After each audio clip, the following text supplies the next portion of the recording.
Assalamualaikum semuanya, selamat pagi, selamat siang, selamat sore, dan selamat malam. Kali ini kita akan mempelajari materi tentang getaran gelombang bunyi dan cahaya ya. Di sini adalah materi fase F kelas 11 SMA. Nah, sekarang sebelum kita lanjut lebih jauh ke materinya, kita lihat dulu sub-sub bab apa saja yang akan kita pelajari. Yang pertama, ada getaran gelombang bunyi dan cahaya. Nah, yang pertama yang akan kita pelajari nanti adalah getaran dan gelombang. Nah, getaran dan gelombang ini ada beberapa bagiannya, yaitu kita akan mempelajari getaran, kemudian ada gelombang. Pada sub kedua, yaitu materinya bunyi, di mana materi yang akan kita pelajari intensitas dan taraf intensitas bunyi. Yang ketiganya adalah efek Doppler. Sub ketiganya ada cahaya, yaitu gelombang cahaya ya. Kemudian ada difraksi, polarisasi, dan interferensi. Nah, baiklah, sekarang kita akan masuk ke materi yang pertama. Materi yang pertama yaitu getaran gelombang. Nah, kan ada nanti masuknya itu ada getaran dan gelombang. Nah, pertama kita bahas dulu getaran dan gelombang.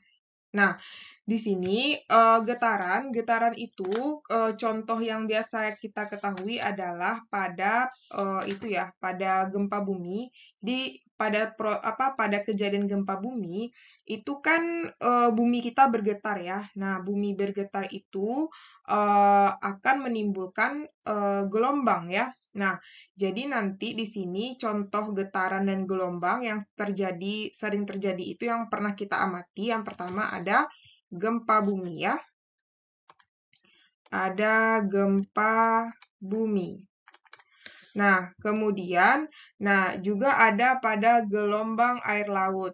Jika adik-adik pernah melihat kapal naik turun di permukaan laut, itu merupakan contoh dari gelombang ya. Kemudian senar musik, senar gitar ya. Senar gitar itu ketika dipetik, dia akan mengalami getaran dan gelombang. Nah, jadi itu adalah contoh dari getaran dan gelombang yang sering kita amati dalam kehidupan sehari-hari. Kita lanjut. Nah, sekarang kita akan membahas satu persatu tentang materi getaran. Nah, untuk adik-adik yang belajar, silakan dicatat ya materinya, dicatat di buku catatannya. Kalau misalnya videonya tetap berjalan, bisa di-pause, oke? Nah, getaran adalah gerak bolak-balik menuju titik keseimbangan. Nah, pada getaran ini nanti kita akan mempelajari dua jenis ya. Ada nanti judul besarnya tentang getaran harmonik. Nah, getaran harmonik ini yang akan kita bahas yang pertama ada bandul. Oke. Nah, bandul itu ini gambarnya ya. Ini adalah gambar bandul. Nah, kalau misalnya kita pahami satu-satu, bandul itu dia kan bergerak bolak-balik menuju titik keseimbangan ya. Berarti dia bergerak misalnya kalau dia bergerak dari A, kita tarik, berarti dia bergerak ke B, ke C, lalu ke sini ya, ke titik keseimbangannya.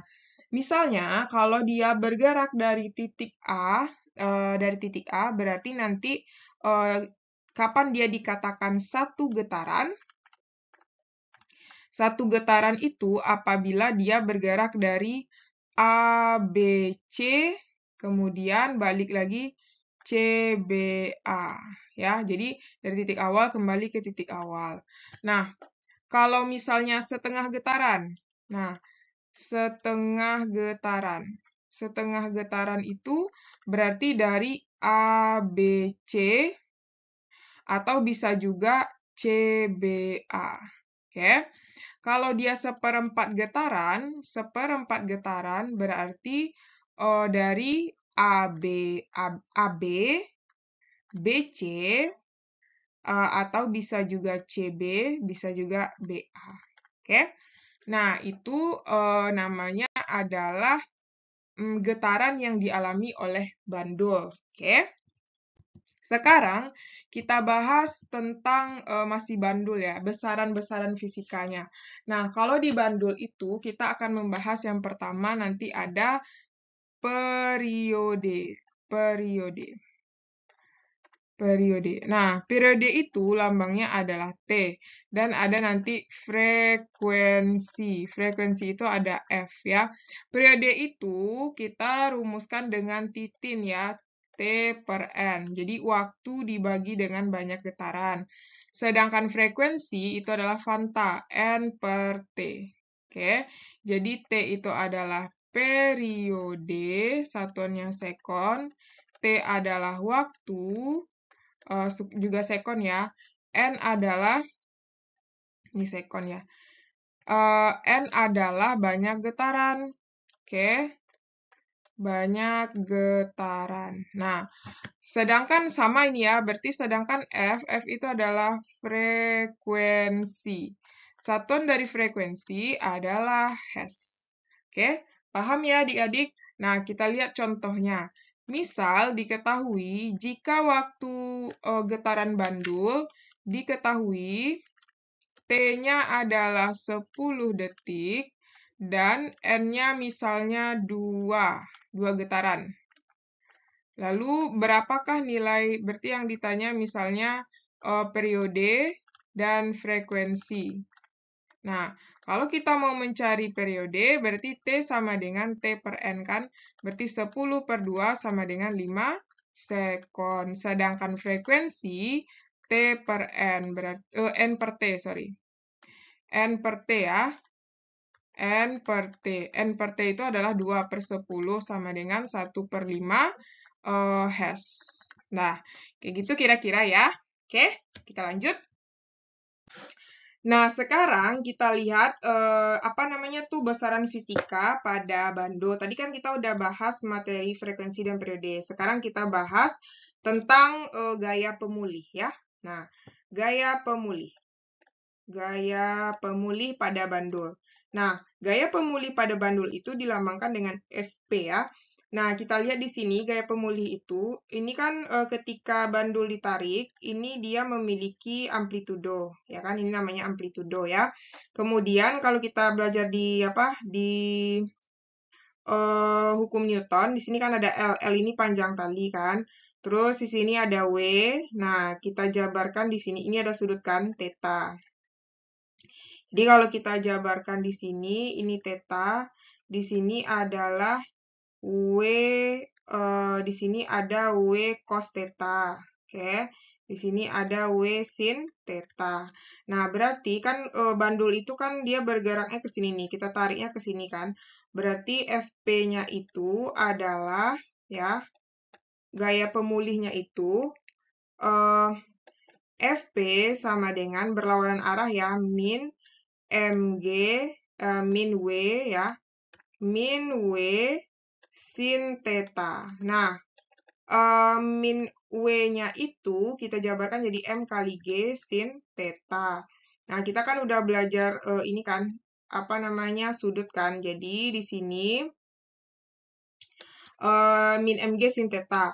Jadi, M itu adalah Fp tadi gaya pemulih ya. Fp adalah gaya pemulih.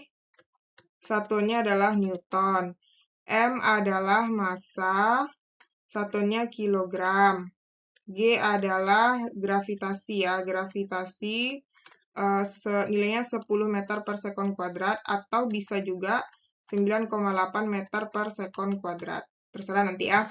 Nah, terus kalau misalnya kita lihat di sini, kalau nggak ada sudut misalnya, oh ya, min.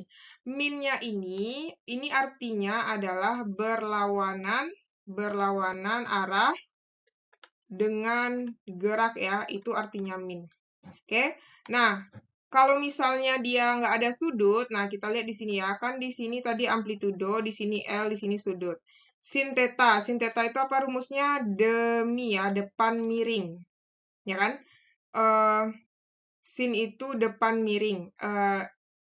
Enggak, bukan. Yang ini, miringnya ini, depannya ini ya. Apa namanya? Sin demi ya.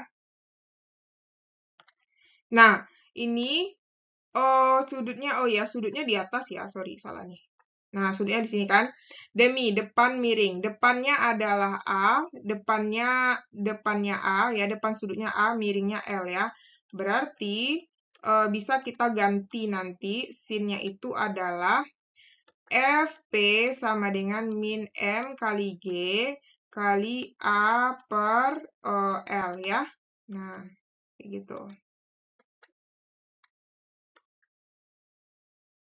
Jadi L itu keterangannya adalah L adalah panjang tali. Nah, jadi itu ya gaya pemuli pada bandul. Nah, untuk adik-adik yang belajar boleh dicatat dan dipindahkan ke buku catatannya. Oke? Nah, kita lanjut ya besaran pada bandul. Nah, masih bicara tentang besaran pada bandul. Nah, di sini tadi kan kita udah membahas secara umum periodenya saja. Sekarang kita lanjut lagi besaran hubungan antara massa dan massa, periode, dan frekuensi pada bandul. Oke? Nah, jadi pada bandul ini kan ada massa di sini kan. Di sini kan ada W ya, berarti ada M kali G, massa kali gravitasi kan. Nah, selain itu, kita juga bisa mencari periode pada bandul itu menggunakan rumus T sama dengan 2V akar L per G. Oke? Nah, jadi bisa kita mencari periodenya selain T per N juga bisa menggunakan hubungannya adalah panjang tali dengan gravitasi. Untuk mencari frekuensinya, frekuensi itu kebalikannya, berarti 1/2 pi akar G per L. Akar G per L. Dah, gitu ya. Nah, artinya di sini periode dan frekuensi bandul dipengaruhi oleh apa? Yang pertama ada L adalah panjang tali ya. Panjang tali adalah meter. G adalah percepatan gravitasi. Nah, berarti tidak dipengaruhi oleh massa berarti ya. Nah, jadi ini adalah besaran yang mempengaruhi frekuensi dan periode. Oke? Besaran yang mempengaruhi frekuensi dan periode. Nah, kalau adik-adik punya pertanyaan, boleh komen di kolom komentar ya. Silakan dicatat materi yang sudah kita pelajari. Oke? Nah, tadi kan kita udah bahas periode itu satuannya apa? Sekon ya, sekon. Sedangkan frekuensi itu satuannya adalah hertz. Oke? Kita lanjut. Nah, sekarang kita lihat contoh soalnya untuk lebih jelasnya ya. Nah, sebuah benda bermassa 400 gram. Nah, kita buat diketahui M sama dengan 400 gram. 400 gram itu kita rubah ke kilo, yaitu 0,4 kilogram. Digantung melalui tali sepanjang 40 cm. Berarti panjang tali berarti ya, L-nya sama dengan 40 cm. Kita rubah ke meter ya, 0,4 meter. Beban disimpangkan sejauh. Nah, disimpangkan itu berarti amplitudo ya. Amplitudonya 5 cm atau sama dengan 0,05. 0,05 meter. Dari titik seimbangnya. Jika percepatan gravitasi di bumi, kita lanjutin di sini ya. Percepatan gravitasi berarti G sama dengan 9,8 meter per sekon kuadrat. Tentukan gaya pemulih yang bekerja pada beban. Berarti yang ditanya itu adalah gaya pemulih, berarti FP ya. Nah, jadi tinggal kita masukkan ke rumus apa tadi rumus gaya pemulih? FP sama dengan min M kali G A per L. Berarti min M-nya 0,4 kali 9,8, A-nya 0,05 per 0,4. Nah, tinggal kita kalikan berapa hasilnya nih? Yaitu hasilnya adalah 0,49 Newton ya, min. Nah, min itu artinya arahnya berlawanan ya. Arahnya berlawanan. Oke, paham ya? Nah, kita lihat contoh soal kedua. Contoh soal kedua. Ayunan bandul sepanjang 4 cm berarti di sini diketahui panjang berarti L ya, 49 cm. 49 cm jadikan ke meter 0,49 meter. digetarkan. Apabila percepatan gravitasi bumi 9,8 meter per sekon kuadrat, periode ayunan bandul sebesar. Berarti yang ditanya periode. Nah, karena kita punya L di sini ya, berarti kita menggunakan rumus itu adalah periode apa tadi? T sama dengan 2V akar 2V akar apa tadi? L per G ya. L per G. Nah, kita lanjutin di sini ya. Jadinya, T sama dengan 2V akar L-nya 0,49 dibagi dengan 9,8. Berarti 2V, ini akarnya berapa nih? 0,49. 0,49 dibagi 9,8 adalah 0,05 ya. Itu adalah 0,05. Nah, akar dari 0,05 itu adalah akar dari 0,05 itu adalah 0,2. Berarti 2V dikali 0,2. Atau dapatnya nanti adalah 0,4 V ya. 0,4 V satuannya adalah sekon. Oke? Dah. Paham ya adik-adik? Kita lanjut. Contoh soal ketiga. Nah, contoh soal ketiga ada di sini sebuah ayunan bergetar dengan periode. Nah, ini tentang perbandingan lagi ya. Jadi diketahui T1-nya sama dengan 3 sekon. Ketika panjang tali diukur menjadi 1/4 semula, nah artinya di situ L1-nya L ya. L2-nya dijadikan 1/4 L. Nah, periode ayunan menjadi, berarti yang ditanya adalah T2. Oke. Nah, berarti di sini kita buat perbandingan ya. Nah, T1 per T2 sama dengan 2V L per G, L1 ya, ini, per 2V akar L2 per G. Jadi ini boleh dicoret habis-habis, ini habis-habis. Nah, tinggal T1-nya 3 per T2 sama dengan akar L1 per akar L2. Dah, ya kan? Nah, kita lanjut di sini. Jadinya 3 per T2 sama dengan L akar L per akar 1/4 L maksudnya ya. Ini dicoret. Nah, ini habis tinggal 1 kan. Nah, jadi di sini 3 per T2 akar 1 kan 1, akar 1/4 1 per 2. Berarti tinggal kita kali T2 sama dengan 3 kali 1 per 2. Berarti T2 sama dengan 3 per 2. Dah, dapat kita. Oke, 3 per 2 sekon ya. Oke, sekarang kita kerjakan latihan ya. Silakan adik-adik kerjakan latihan berikut ini supaya lebih paham ya, karena kita kan udah bahas materi tadi kan. Nah, jadi di sini ada latihannya, ada 2 soal ya. Nah, sama-sama kita kerjakan. Kita buat diketahui nanti kalau adik-adik sudah menjawab, silakan komen di kolom komentar ya. Nah, soal nomor 1, kita buat diketahuinya dulu. Bandul bermasa 250 gram. Berarti diketahui M sama dengan 250 gram. Kita jadikan ke kilo berarti 0,25 kilogram ya dibagi 1000. Pada tali sepanjang berarti L sama dengan 20 cm. 20 cm sama dengan berapa? 0,2 meter. Disimpangkan berarti A ya, sejauh 4 cm. Berarti 4 cm sama dengan 0,04 meter. Ditarik dari titik seimbangnya, kemudian dilepaskan. Apabila percepatan gravitasi G sama dengan 9,8 meter per sekon kuadrat, gaya pemulih yang bekerja pada bandul. Berarti yang ditanya itu gaya pemulih ya, F. Oke? Nah, nanti silakan dicari ya rumus apa yang kita pakai. Kemudian, untuk nomor 2, di mana ya kita buat? Nomor 2 itu, di sini aja kali ya, nomor 2. Diketahui.